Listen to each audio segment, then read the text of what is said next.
Of Every Word, and welcome to Every Word 365. I'm your host, Christina Madsen, and today we're reading 2 Corinthians 6 through 9. So as for today's reading, I was so excited to share my personal connection with 2 Corinthians that I didn't even share any background on the book. So here you go. 2 Corinthians 1:1 identifies the author of the book as the Apostle Paul, possibly along with Timothy. The book of 2 Corinthians was very likely written around AD 55 through 57. As for the purpose of the writing, the church in Corinth began in AD 52 when Paul visited there on his second missionary journey. It was then that he stayed 1.5 years, the first time he was allowed to stay in one place as long as he wished. A record of this visit and the establishment of the church is found in Acts 18:1 through 18. In his second letter to the Corinthians, Paul expresses his relief and joy that the Corinthians had received his severe letter, now lost, in a positive manner. That letter addressed issues that were tearing the church apart, primarily the arrival of the self-styled or false apostles who were assaulting Paul's character, sowing discord among the believers, and teaching false doctrine. They appear to have questioned his veracity, his speaking ability, and his unwillingness to accept support from the church at Corinth. There were also some people who had not repented of their licentious behavior.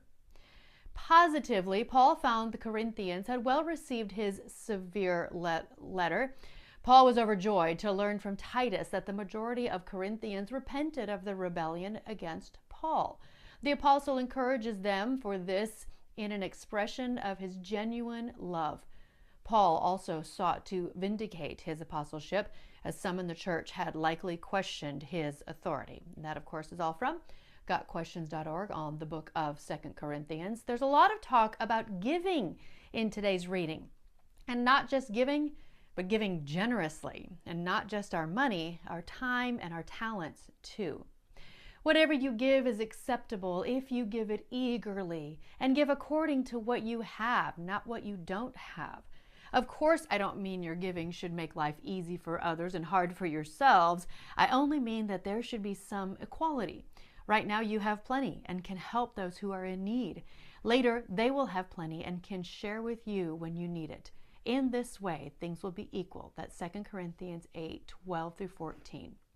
Remember this, a farmer who plants only a few seeds will get a small crop, but the one who plants generously will get a generous crop. You must each decide in your heart how much to give, and don't give reluctantly or in response to pressure, for God loves a person who gives cheerfully, and God will generously provide all you need.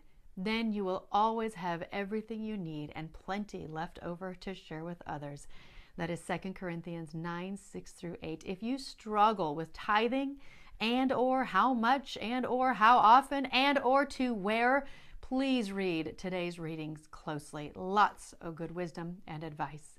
And in the bold print today, all we can really take with us is what we have given away. Really think about that. It's that old saying, you can't take it with you. Tomorrow is 2 Corinthians 10 through 13. Happy reading.